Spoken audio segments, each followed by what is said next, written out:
5 o'clock, and we always love to get started on time. So today we're talking about leadership in 100 words. We've got Mainak Dhar with us, and he is a best-selling author, and he is the CEO of a multinational firm. And I know I'm curious also which one, so we're going to ask him that question too. So sometimes the questions are complicated and the answers are simple. So Leadership in 100 Words by Mainak is an amazing book on leadership and mentorship. In this session, Mainak will share his invaluable tips and lessons for becoming the best leader. He has put all, I don't know if he could do that, all that he has learned in this book in 25 years in his corporate career in terms of leadership skills and values, and will share and be your personal mentor for this hour. We're going to treat this as a Q&A session. It's a personal session, so please do ask him your questions. And we're really looking forward to it. And I'm going to kick it off because I'm going to ask him this first question is, tell us a little bit about your book, Leadership in 100 Words, and what prompted. I think this all started in LinkedIn, and this is where you started writing and started posting advice. And tell us how it turned into a book. Hi, good evening, Sukirti. Hi, everyone. Thanks so much for joining. Really look forward to the conversation today. So I think the origin of this book, I think, really goes through several stages of evolution. I think the first stage of evolution was the role mentoring has played in my life in terms of how much I think I've benefited from many of the great mentors I have had who have really helped shape me as the person and leader I've become. And so it's been really instilled in my mind for many years that how do I pay it forward? How do I help others in their own careers, in their own journeys? And that's something I've enjoyed doing for a long time. So the first catalyst for how this book started coming to life was I was having a conversation with a person in my team at work. This must have been over 3 years ago. And he was grappling with some issue in his team, and I gave him some advice. And the next day he came and told me, look, what you told me really worked. It really helped me clarify things. How did you think of that? And I said, look, I had faced a similar situation in my career, and one of my mentors had told me how to think about it. And he said, look, why don't you share this with others? Because this might be really helpful. So by nature, Sukirti, I am not somebody who goes and posts on social media a lot. I'm not but one you of those. Become very popular. I'm not. I inherently I dislike the narcissism that goes on in social media, where everybody is like, look how smart I am, look how good looking I am, look at the wonderful vacations I have. I'm a pretty private person. So my first instinct was, look, I don't want to go and just give gratuitous advice on social media. And he said, no, try it because people might find it helpful. So I came home and I dashed off a post on LinkedIn. It came to 103 words. I said, just for the heck of it, let me round it off. And I put a hashtag of leadership in 100 words. And I found several people responded. They reacted to that. Some people had other questions. And it struck me in my mind that, look, this is not me showing off. This is genuinely having a conversation with people. So then I started posting irregularly. It started as reasonably irregular posts. I think the second stage of evolution was really when the pandemic happened. So many people, I think, started facing uncertainty in their lives and careers. I used to read of many young people losing jobs, facing uncertainty. So I said, look, let me see if I can help in any way. So I had put out an open offer on LinkedIn saying, if anybody needs help, let me know. And within a couple of weeks, I had more than 30 largely young people reach out. So complete strangers. And I found myself chatting with them, helping someone with a resume, helping someone prepare for an interview, giving someone career advice. And it really struck me that there are so many people out there, especially young people who don't have access to a mentor, especially in a time when people were all, at home. So I started posting much more regularly, and it became really organic. I would post, people would ask questions, and it became something really fulfilling because it just felt like for me at a time when we were all cocooned, closed off in our houses, to connect with people and help people. And the third stage was when a couple of my readers really reached out and said, look, we've been really following all your posts. Why don't you put this in the form of a book? I hadn't thought of it that way. They said, look, it'll be nice to have something we can carry with us. And then I chatted with my publisher, and that's kind of how it went from one chance conversation over coffee to a book over, almost 3 years. Wow, that's fantastic. What a wonderful story. And it's such a organic growth, which we really like. Because a lot of us feel that, you know what, when you go on social media, you have to do all of this marketing and things don't happen organically. But now I'm going to ask you this question because we do ask it to a lot of our leaders.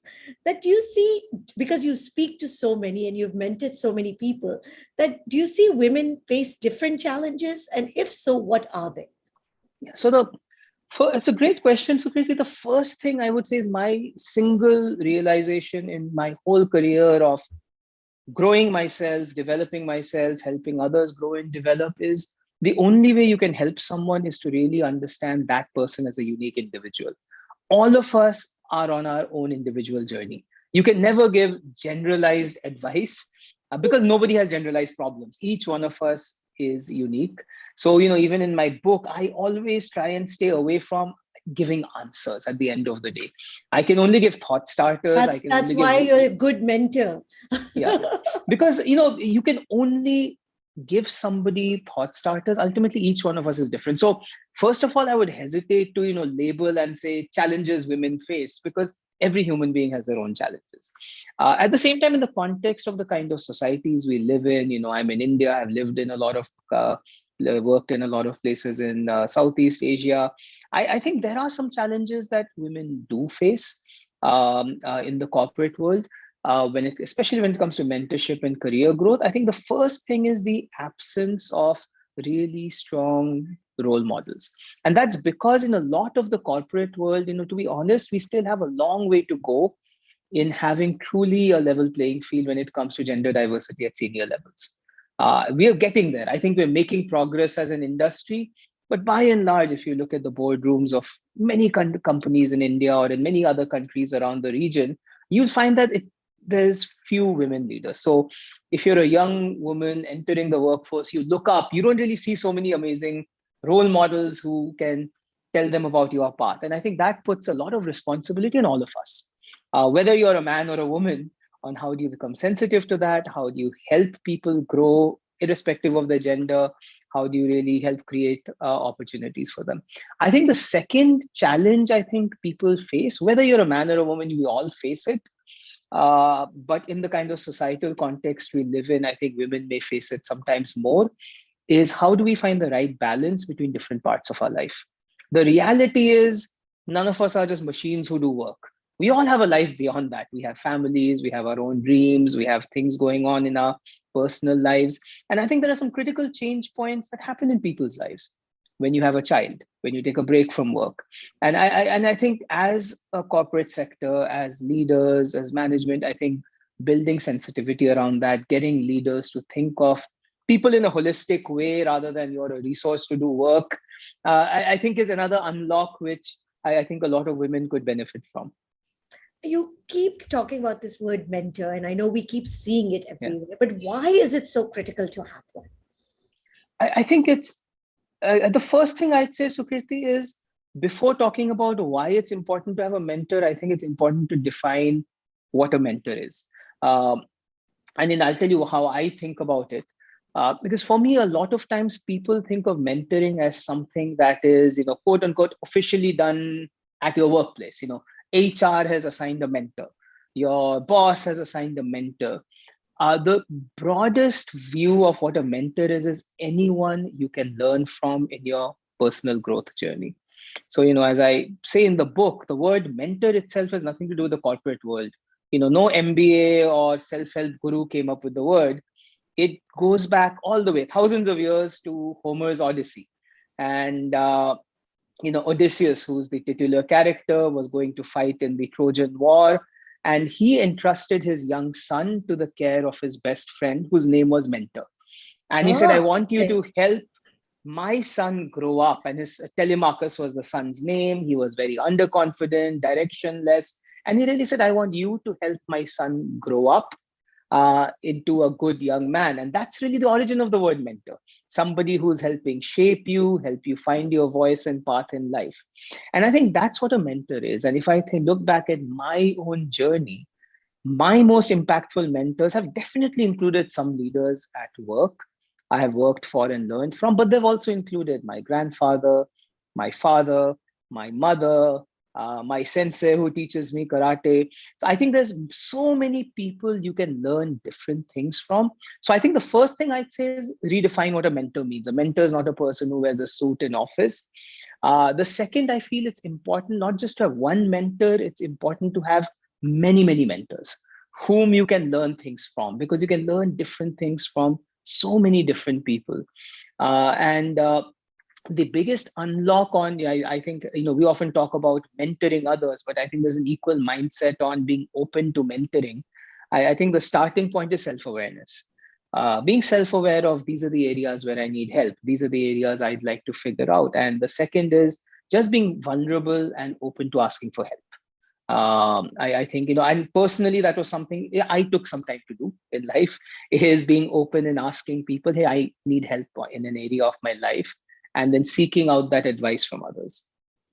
Very well said, because I think the question becomes is when we think about a mentor, we think about a very formal relationship.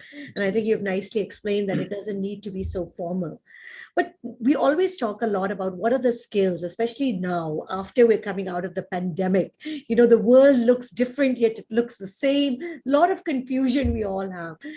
Are there any skills that are now more needed for us to be successful?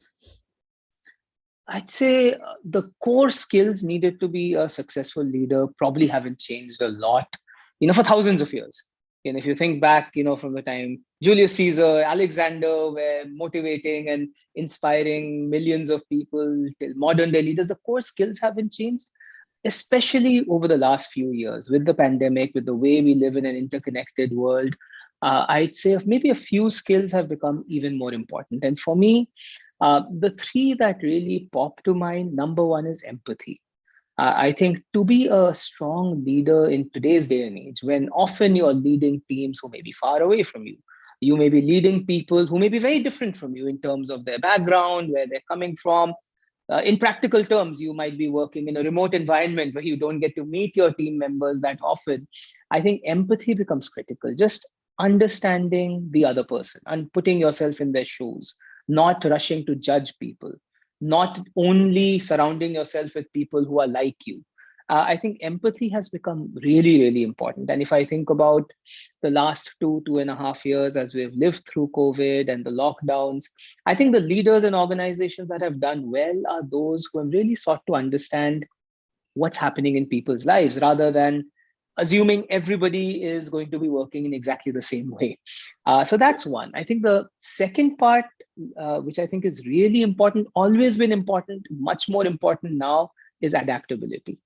Earlier, I think, it started with people used to say, you need to be smarter, then came this whole thing of you need to be fast. They used to say the fast eat the slow. I think in today's world, it's the people, it's not just being smart, not just being fast, it's being adaptable, because we live in an ever-changing world. There's a lot of uncertainty around us. And even without COVID, the way technology is disrupting the way work happens, the way the environment is changing, the way consumers are changing, the way expectations of younger generations change as how they relate to work and life.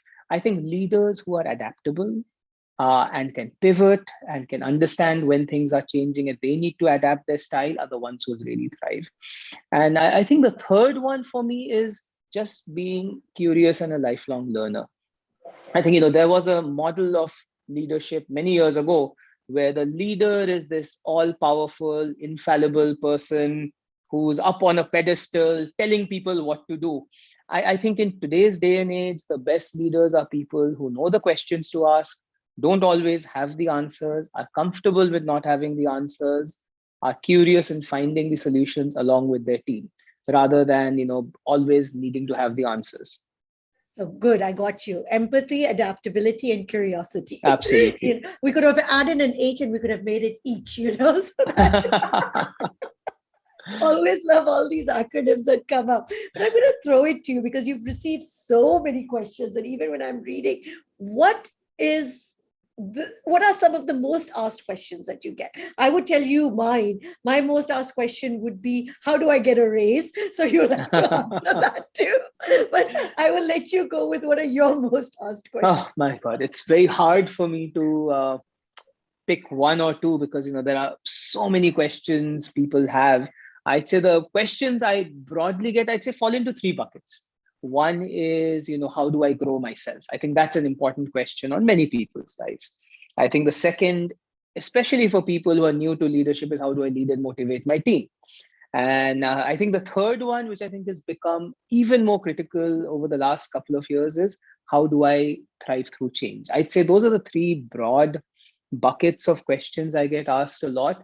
And if I think of a couple of questions which keep coming up, one is, people are sometimes almost in a dilemma of, as they grow themselves, how should they think about which direction to take in their career? Very often, people will reach out with, should I do A or should I do B? And the basic choice is between, being part of a very large organization, well-oiled machine, versus doing something which is much more empowered, whether it's whether a smaller organization, less well defined. And so I often, when I get asked questions like that, I always say, look, this whole idea of, do you want to be a big fish in a small pond or a large fish in a big pond, is kind of redundant, because a pond is stagnant. Or at the end of the day, you're just going to go around in circles. So I say, think of your career not as a pond, think of it as a stream. And it's really important to think of which direction you're going, and whatever you're doing, is it helping you move in the right direction? Second thing, which I think people often miss out, is when they think of this analogy, it's one fish swimming alone. That's never true. You're swimming with others. Think about who will you be swimming with. And sometimes people use a lot of words. Culture is an oft used word, but fundamentally, are you going to be a good fit with the kind of place you will be in? Do the people make sense for you? Their definition of success, does it make sense for you? So that's kind of a conversation I often find myself having, is, people sometimes think of careers in terms of designation, responsibilities, P&L, and all important. But I think there are so many other vectors: learning, culture, a match of values and purpose, who you will be working with. And I think when you put all of those together, you're able to take a better decision. I think the second question I get asked is in different variations. One thing I don't like about the corporate world is how full it is of buzzwords at times. So, once in a while, and people will ask this question in different ways. How do I become a change agent? LinkedIn is full of change agents and change makers, if you look at people's profiles. But the whole idea is, how do I think outside the box? Because it's a genuine need. People often feel like they want to think differently and expressed in different ways. That's a question I sometimes get asked. And for me, the answer to that lies in a couple of areas. The basic thing is, if you want to think out of the box, you need to take yourself literally out of the box at times. So, if no matter what kind of sector you're in, chances are you're not going to get very differential thinking sitting in front of a computer all day or talking to the same people about the same things. So I'm a big fan of experiential learning.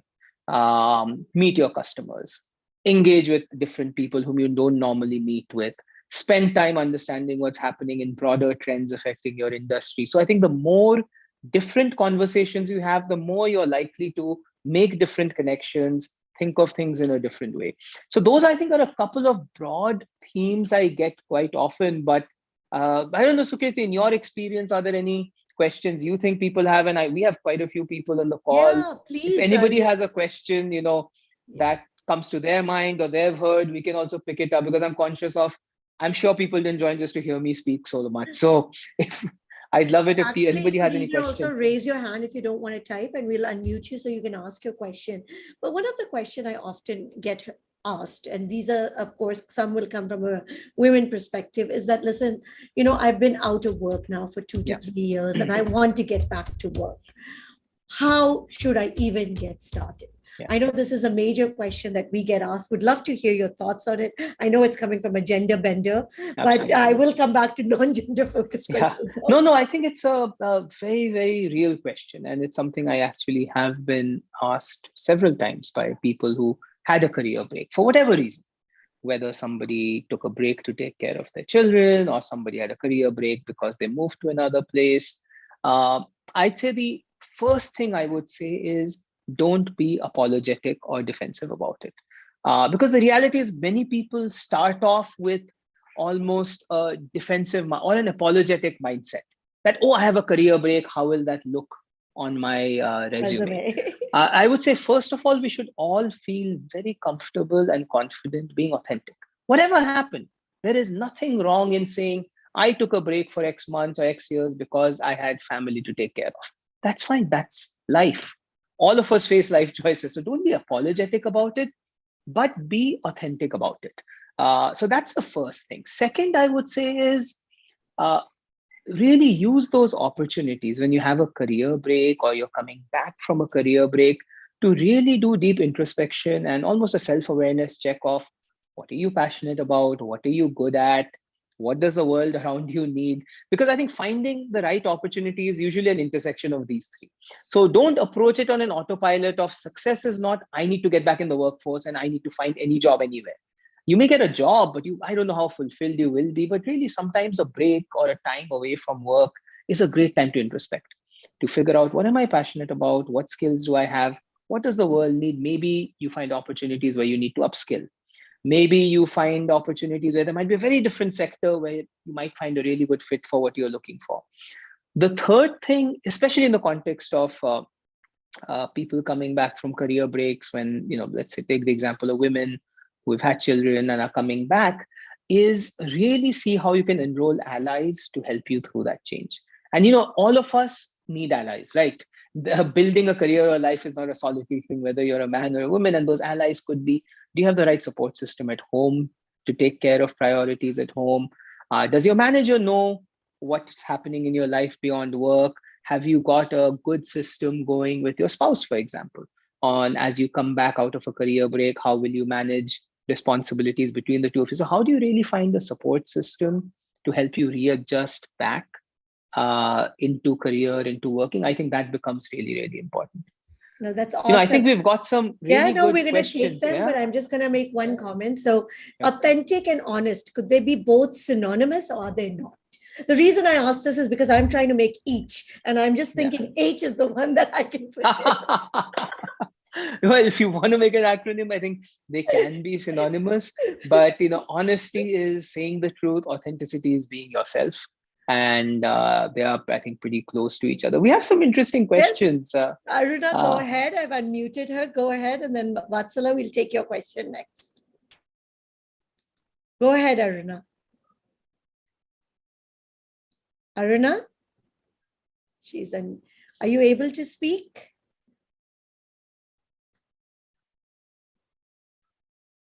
Go ahead.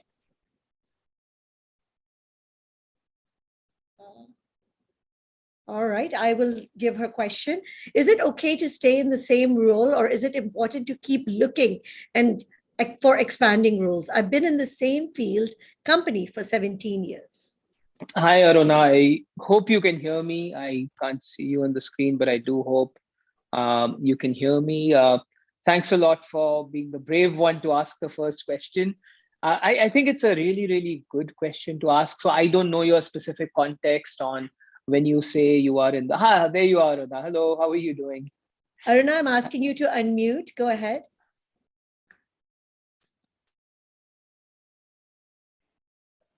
I'm not able to hear you, Aruna, unfortunately. Oh, sorry. I muted you again. Go ahead, unmute again, Aruna.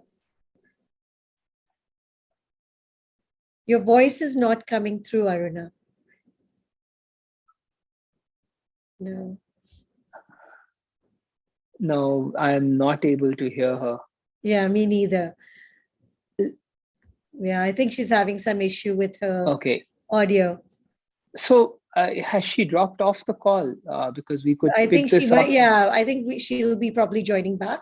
So let's take Vatsala's question. It's great. So let's pick up Aruna's question when she comes back on the call. I'd hate for us to miss her. So Vatsala is asking, I would like to know your view on micromanaging by leadership. Is it good for an organization? Yeah. Hi, Vatsala. I hope you're on the call still. Yes, she is. Yes, I am. Excellent. Hi, Vatsala. So Vatsala, I think I would say no leadership style is good or bad in itself. Okay. I think a lot depends on what the team needs at that point in time. So, if you think of micromanaging in terms of really getting into details, in general, not a great leadership style, because people want to feel empowered. People really want that freedom and flexibility. There are times when, however, it may be appropriate.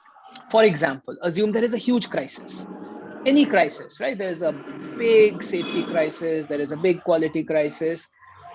In those times, it may be important for the leader to really dive in and declutter things, provide clear direction.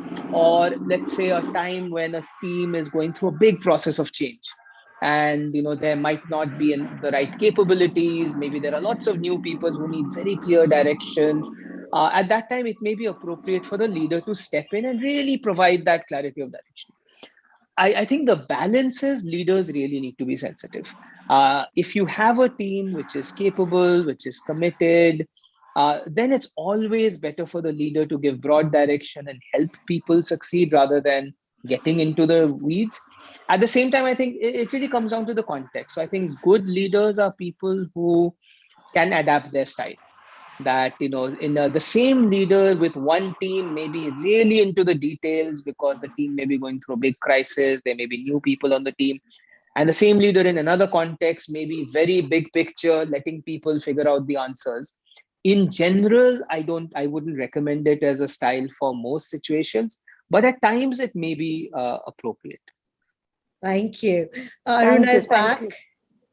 Go ahead, Yeah. Aruna. Hi, can you hear me now? Yes, Yes. Aruna, good to have you back. Yay! Success.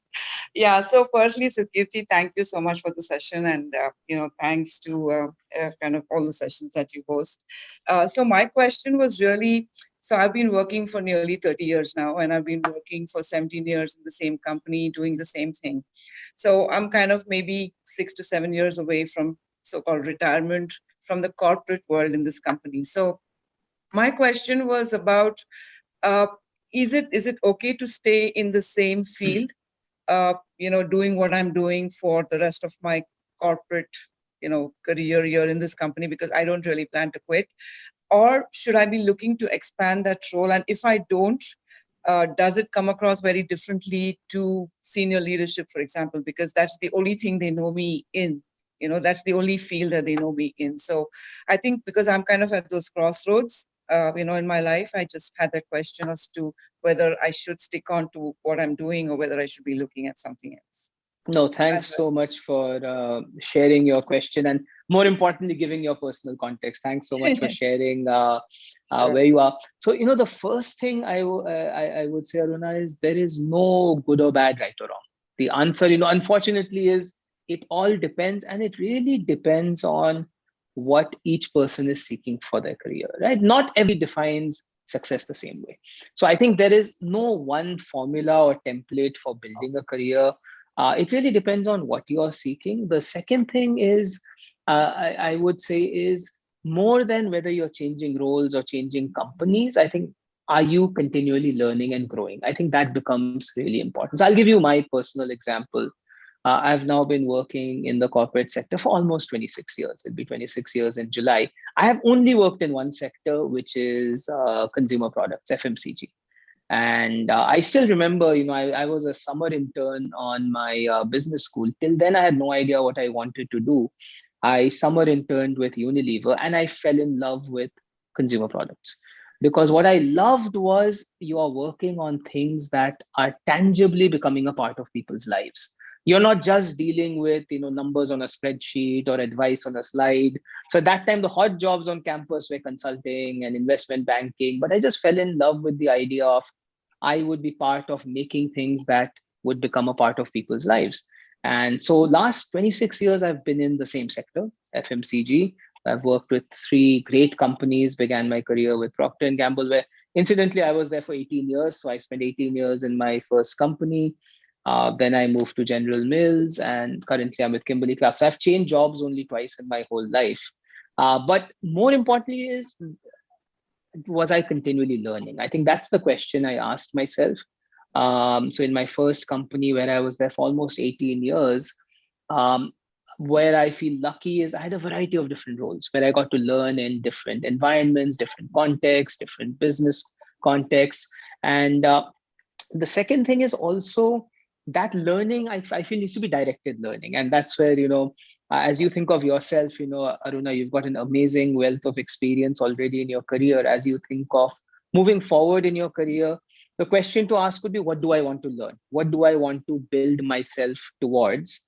And then see, how do you find experiences? It could be in the same role, could be an expanded role, could be in the same company, could be in a different company, but really starting with, where do I want to build myself towards? So I'll give you a real example. So I'm not good at giving theoretical info because so I'll give you real examples, right? Like at some change points in my career, at the company I was in at the time, many years ago, I was given a choice. You can do this, strategic marketing role, or you can be a marketing director.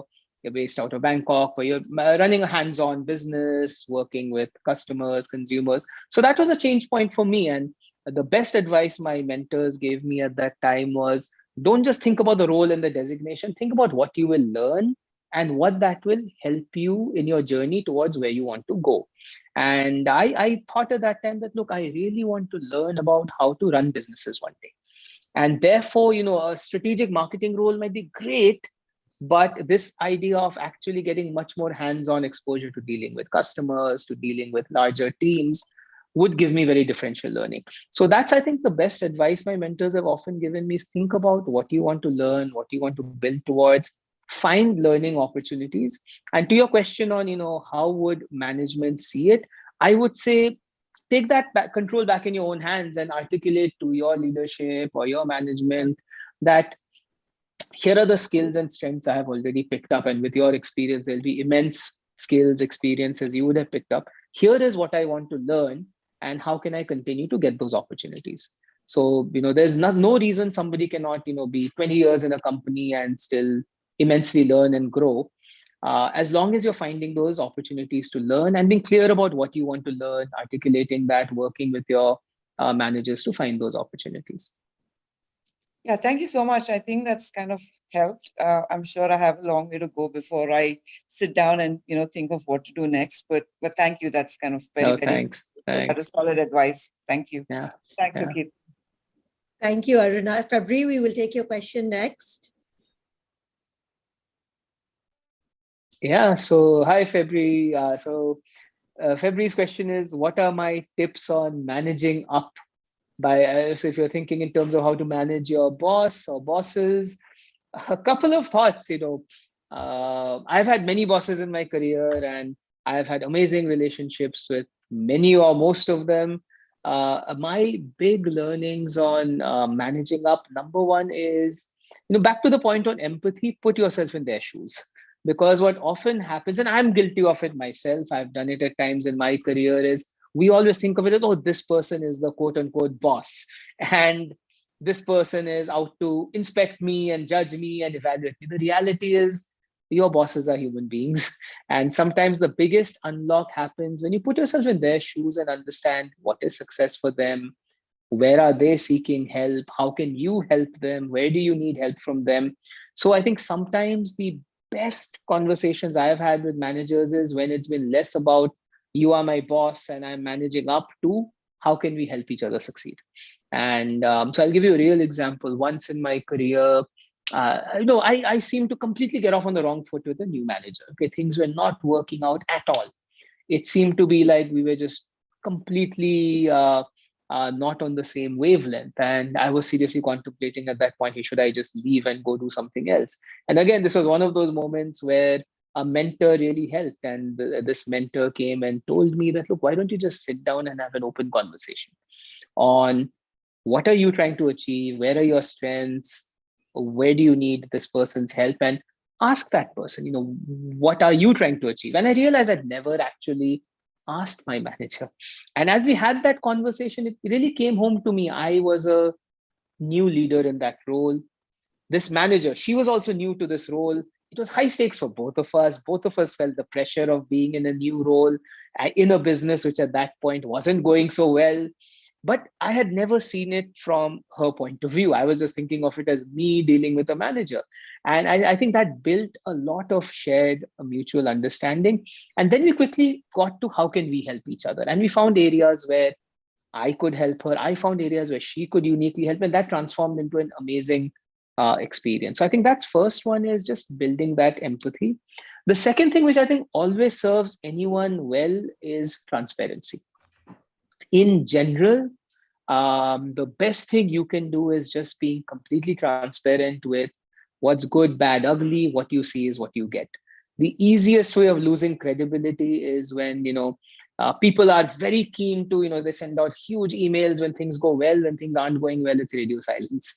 I think the thing I found about working with most leaders is when things aren't well, that's actually when you need to reach out, not just to keep them informed, but to ask for help, to ask for advice, so that you don't just treat them as an inspector, but as someone who can help you when you need help the most. So those are a couple of thoughts for me. Febri, you had another question. Do you want to ask it also?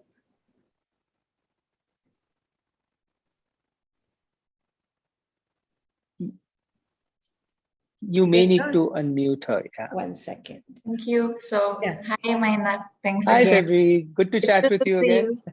Yeah, I know Mainak since like 12 years ago. Yeah. When we are at PNG.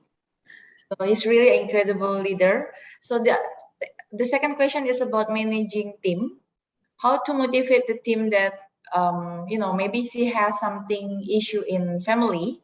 So how we manage between work, how to say, target, but also you mentioned about empathy, understanding the situation. For example, she just came back from maternity leave, she need to adjust, but there is a business need that you need to get this. So how manage that? Yeah, no, that's a very good and practical question, Febri. And I would say the thing you often need to ask yourself is when you're managing someone who does not seem to be driven, passionate, not able to cope is sometimes you need to ask yourself, look, why is that happening? Is that a fundamental issue with commitment? Is that an issue with capability? Or is it something to do with short-term issues going on in their life? And you need to be clear on what it is, because the way you deal with it is different. So if you have somebody who's fundamentally not committed, right? Maybe they don't like the company, maybe they're disengaged from their work, then chances are very high it's going to be difficult to keep that person engaged unless you really re-engage them, you get them to understand what you're trying to achieve, see if there's a fit. And sometimes there may be genuine lack of fit.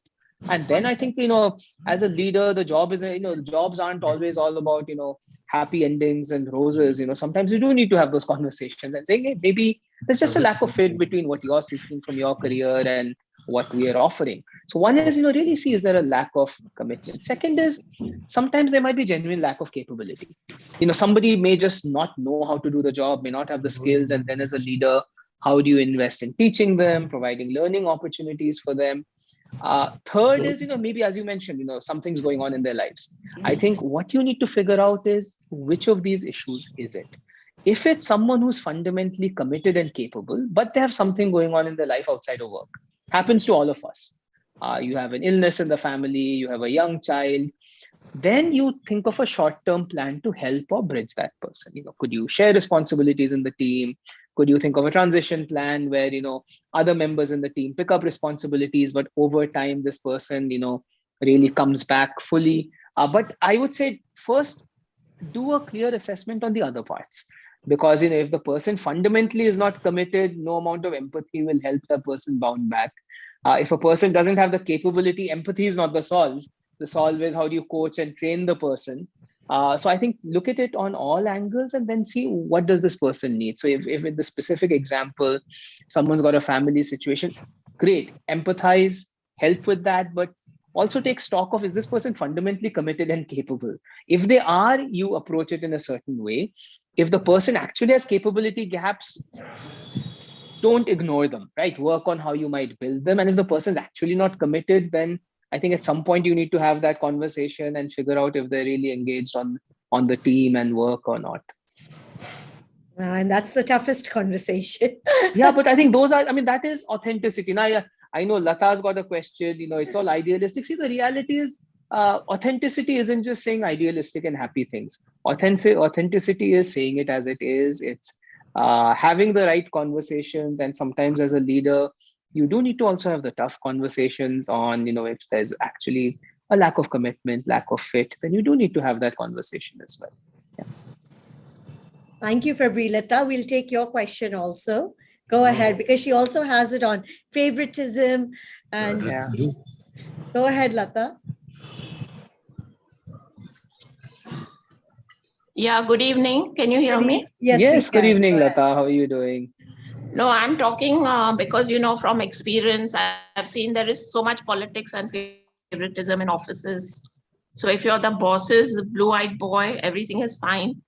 So, all this authenticity and all sounds very idealistic, but it doesn't really work, I'm sorry to say. And 100 words are not enough. Even 1,000 words are not enough to convince your boss. No, Lata, I mean, thanks so much for sharing. I mean, as I said, leadership or growing your careers isn't only about all fancy words and simple solutions. These are realities out there. You will find all kinds of people in the world, not just in the corporate world. You will find all kinds of environments.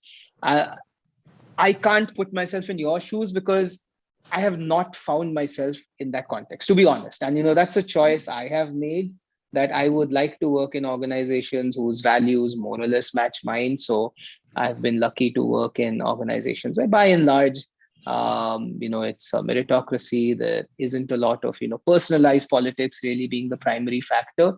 I just have two thoughts. I can't give a answer to every issue people face with tough bosses.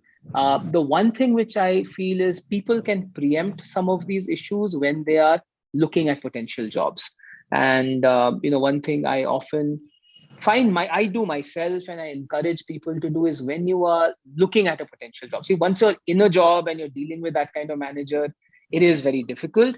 Is when you're looking at potential opportunities, how do you do your research into finding out what kind of place it is, what kind of culture do they have, what kind of people get promoted, what kind of people succeed. So, I have personally passed on certain opportunities in life or taken a choice based on those, less to do with the designation or the pay package, because I asked those questions. I asked people who were in those teams. I found out and I realized that, look, this probably would be a bad fit for me. I think that's one thing which we can do.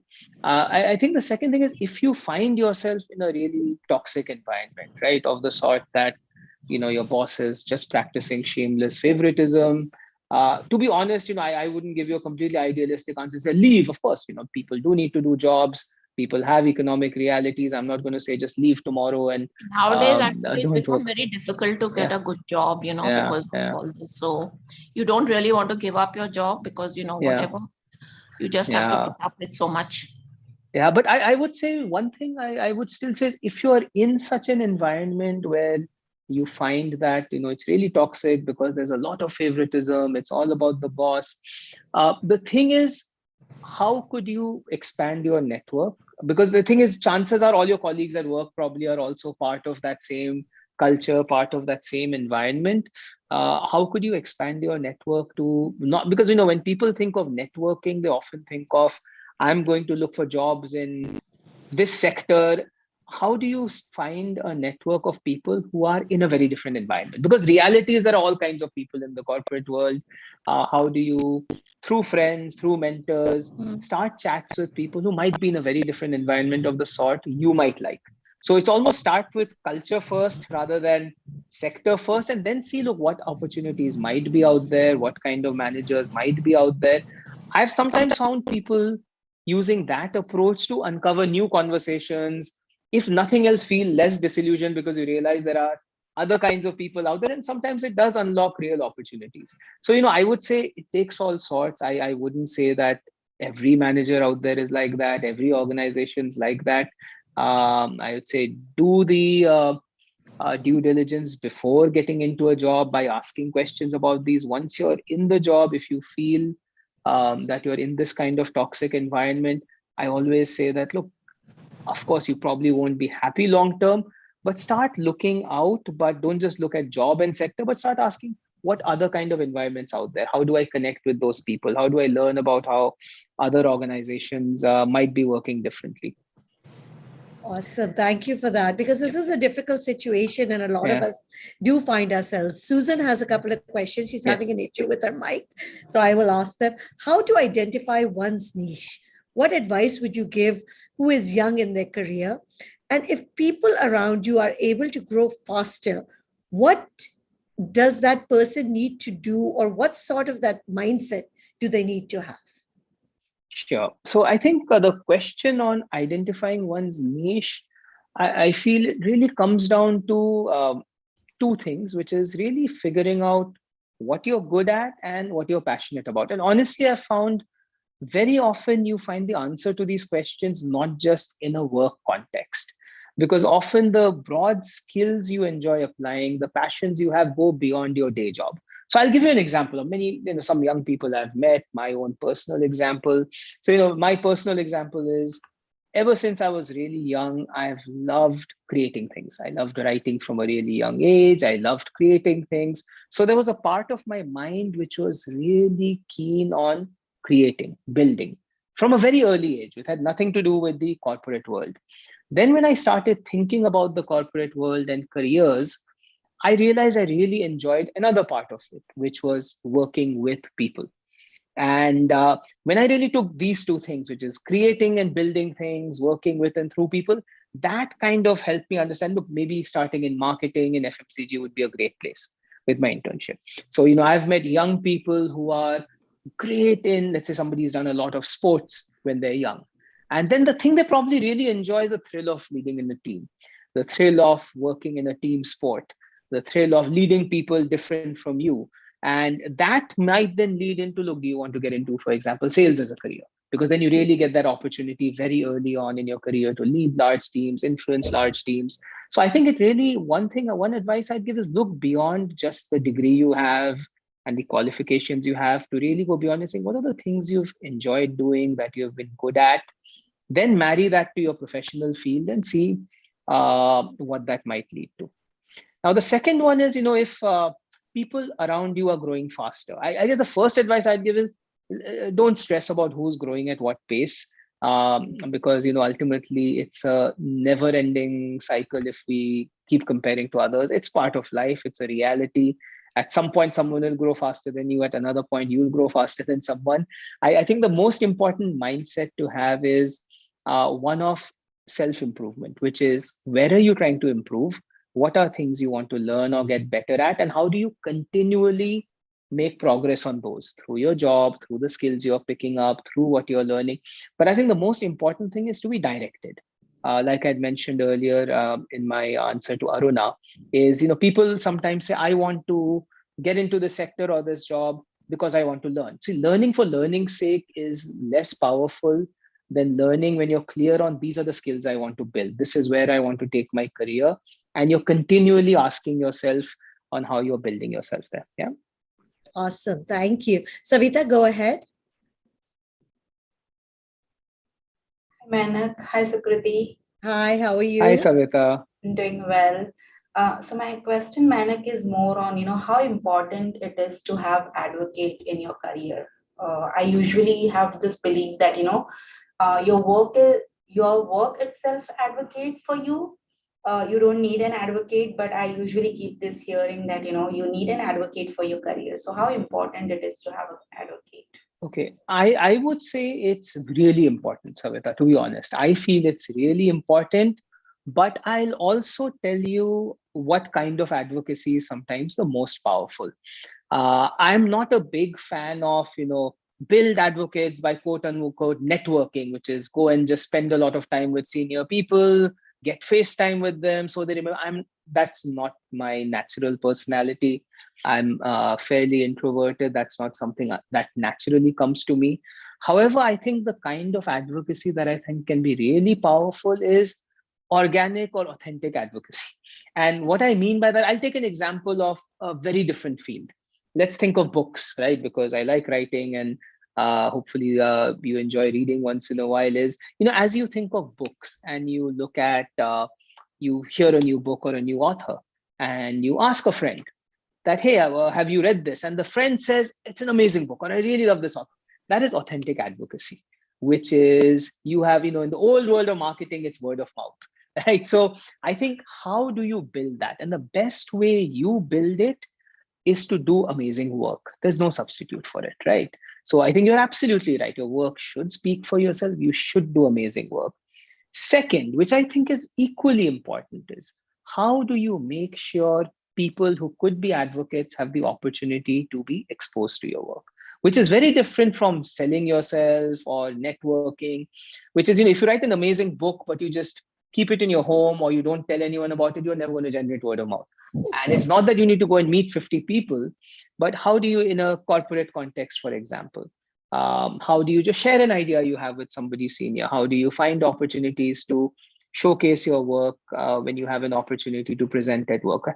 So the advocacy has to come based on great work, but equally you need to find people who will organically see that work, appreciate that work, talk about it. Because if you just do your work but don't share it with anyone, you're not going to get advocacy. But I do believe the most important advocacy is the authentic one. And the third one I would say is, how do you think of your advocates as broadly as possible?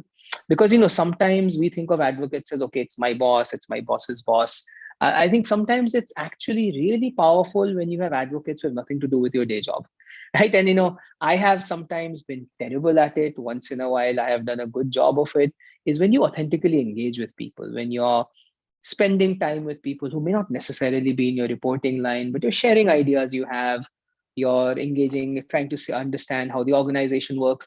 They can become powerful advocates because they will say, look, this person has curiosity, this person wants to get out of their, just their quote unquote guardrails. And sometimes that can also be powerful advocacy. So that's why it is important. But for me, it's not just about networking or showing off, but it's about generating that word of mouth by doing great work to start with, sharing it with people who could be your advocates, and thirdly, thinking of defining your advocates very broadly. No, I really like that, because a lot of times we're shy to actually show our work, but you're very well said that if we don't talk about it or have people know about it, how will people even know what we have done?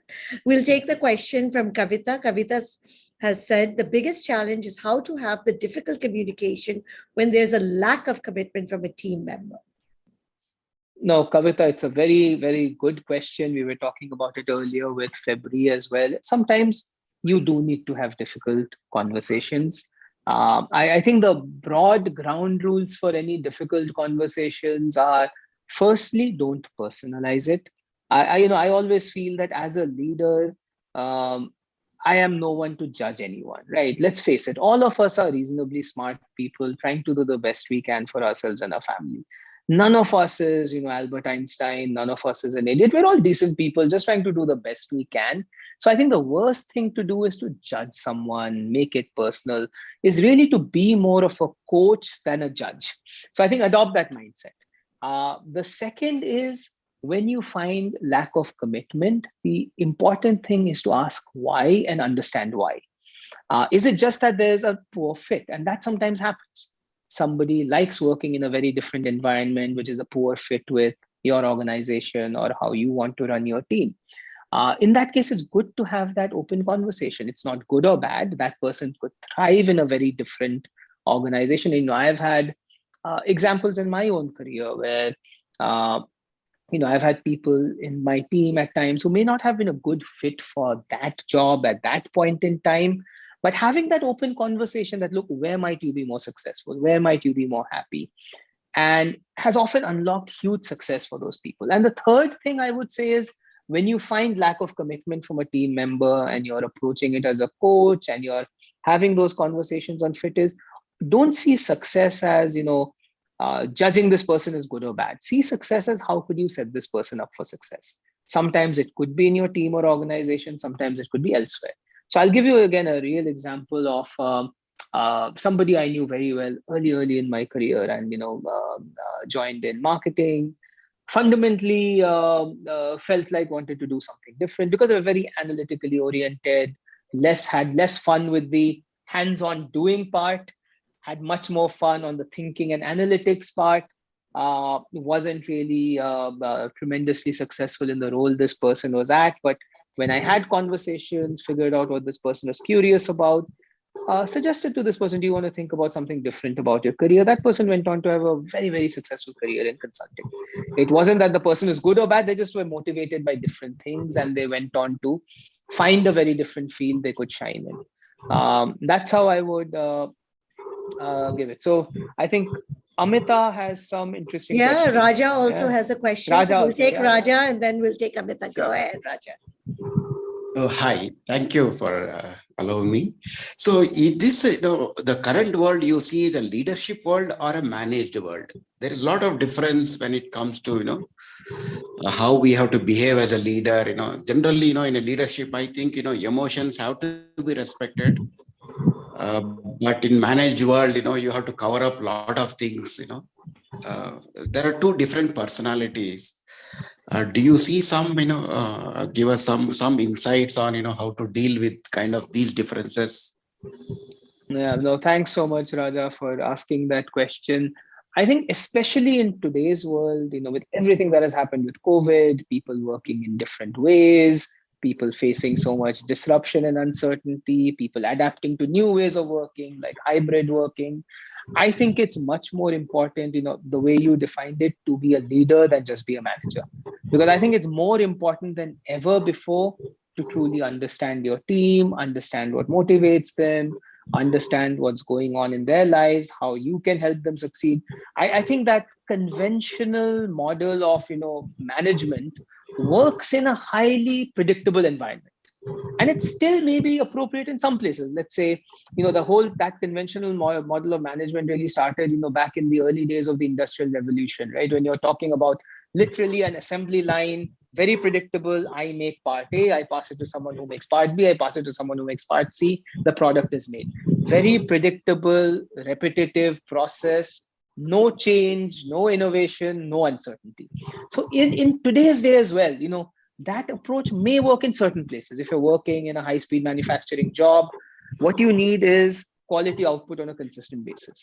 However, in most other kinds of jobs, let's say if you're doing marketing, or you're working with customers, or you're in human resources, or you're in sales, in most of those fields, things are changing rapidly. If you're working in R&D, things are changing rapidly. That's where I think it's really important to have that leadership mindset, be conscious of how things are changing, conscious of what your people need to succeed at any point in time. Awesome. Amita, go ahead. Yeah, thank you, Sukriti. Good evening, sir. How is leadership effective in management? I'm an entrepreneur, so could you please give me some useful advice and tips?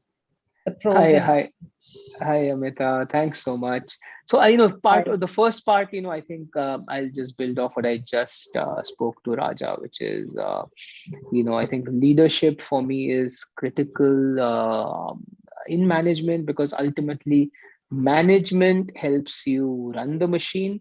Leadership helps you figure out what machine to build, which direction it's going, whether you should build that machine or not. It helps you figure out many of those other questions. Management is an operational skill. Leadership helps you ask many of the other questions. So if you think of, one of the books I really enjoyed is, Start with Why. Is, leadership really helps you ask the why. Management usually helps you figure out the how. So I think you need both, right? You're an entrepreneur, you're running your own business. You do need really strong management skills in terms of, how do I run my business? How do I manage my cash flow? How do I manage my customers? Those are really important managerial skills which you need. I think the leadership skills that come into play, look, how do I motivate my team? How do I build their capabilities for the future? Which direction should we go over the next 5 years? Should I continue in this business field, or are there new areas I should look at? And so I think the two are complementary. To be successful, I think you need both. And, Amita, you're an entrepreneur, so I have not been in your shoes, so I don't know, to what extent I could give you advice. But the advice I give you on running any business is, ultimately, I feel all businesses, no matter whether you're an entrepreneur or you're working in a corporation, all businesses are fundamentally about people. And they're your customers, they're your employees, they're your suppliers, they're the people who have invested in you, they're your family. It's about people. And I think the most successful business people I have known are people who obsess about understanding and delighting those people. So, typically they'll say in any businesses, you have to be customer obsessed to really understand who they are, what they need. I have to be obsessed with understanding your employees and what it takes to, make them thrive and learn. So I've the best leaders I have seen in my career did not start by looking at a P&L. They started by looking at people, customers, consumers, people, did an amazing job on serving all of them, and the profits and all automatically came. So that's something I've learned from some of the best Yes, leaders I've worked with. yeah, but we are leaders, right? I mean, in a way, managing, aren't we leaders? So that was a question where it can be connected to management, right? Yeah, absolutely. Absolutely. Absolutely. So And I think, how- obviously, all of us, I feel, can be leaders. I think it has less to do with the position or the designation. I think no matter what we are doing, I think we need both sorts of skills. Everybody, even somebody at an early stage of their career, needs managerial skills, but they also need to start building leadership skills, which could be influencing skills, which could be communication skills, which could be thinking of how they drive direction on their projects. So I think all of us at any point in time, so if I look at myself today, I won't say I'm just a leader. All of us have to balance the two. You do need to manage the day to day. You do need to make things happen. At the same time, you need to keep mind space to be a leader and think of people. So I think all of us, wherever we are in our journey, need to do both. Thank you, Amita. We'll take the last question from Mubarak. Go Uh, ahead. good evening, good evening, Ananda. Respected Hi, sir, Mubarak. thanks for your hello, sir. Respected sir, thanks for your invaluable insight. Extending my sincere thanks to organizers for this opportunity. My question: what's the most important takeaway people want to remember after reading this book? My second question: what comes to your mind when you hear this word? First, curiosity. Second, resilience. Third, future of work. And thanks for the opportunity. No, What's the thank third you. one? Sorry, Yeah. I didn't hear that correctly also. What comes to your mind when you hear this word? First one, curiosity. Second one, resilience. Third, the future of work. The future of work. Okay, Okay. got it. No, thank you, Mubarak. And I think, if I'm not mistaken, Sukriti, you said this is the last question. So I think you've ended with a great question, Mubarak. So I think the biggest thing I hope anybody takes away when they read this book is how can they pay it forward and become a mentor to someone. That's, I think, the biggest thing. All of us have something to offer others. All of us have our own experiences, our own stories. And I think the world would be a much better place if every single one of us tried to help someone. There are many people who either don't have access to the same resources we do or need experiences that we may have picked up. So I would ask you, Mubarak, I don't know what you do, but there'll be many things you could help others with. People in your community, people in your circle, if you could help with your experiences. So that's the biggest wish I would have, is people appreciate the power of mentoring and can become a mentor to someone, even if one person. I think if all of us could impact even one person by helping them figure out issues through mentoring, the world would be much better. Now, as I think of the words you mentioned, I think there was curiosity, there was resilience, and the third one was future of work. I think, to me, honestly, all of these come together into one part, which for me is really all about adaptability. And the second part, I think, is just continuous learning. And I think I try to be that way. I try to think of myself as being a student. Every day, I kind of ask myself, what have I learned today? Because, sometimes we get so caught up in achievement, targets, job. I try and keep a few minutes every day when I just reflect on what have I learned. And sometimes I may have done something terrible. I may have screwed up, but that's still learning. Sometimes I may have gotten something right. That's still learning. And I think when one builds that time to introspect, and I'll tell you practically how I do that, Mubarak, so it doesn't sound like it's very theoretical. I run in the morning every day for about 1 hour, 1.5 hours, because I think it's important to have that time when you're not caught up at work or busy. And when your mind is clear, I just use that time to just think through, hey, that what have I learned over the last day? What are there things I should do differently? So I think that it's a virtuous cycle, right? The more curious you are, the more you learn about yourself, the more you're able to improve. And I think that virtuous cycle is what I think really gets us to keep learning, keep getting better, keep becoming more resilient. And I think that's the future of work. If you ask me in a nutshell, Mubarak, is organizations will thrive when they're able to keep learning, when they don't become stagnant, when they're able to keep understanding what they're doing well, not doing well, and continuing to learn and improve. Well, thank you. Thank you so much. So, Mainik, now I'm going to put you on the spot. I want a closing in 100 words. A closing, my God, I can't count to 100 words when I'm talking, but no, that is really I putting said me I'm on the going to spot. put you on the spot.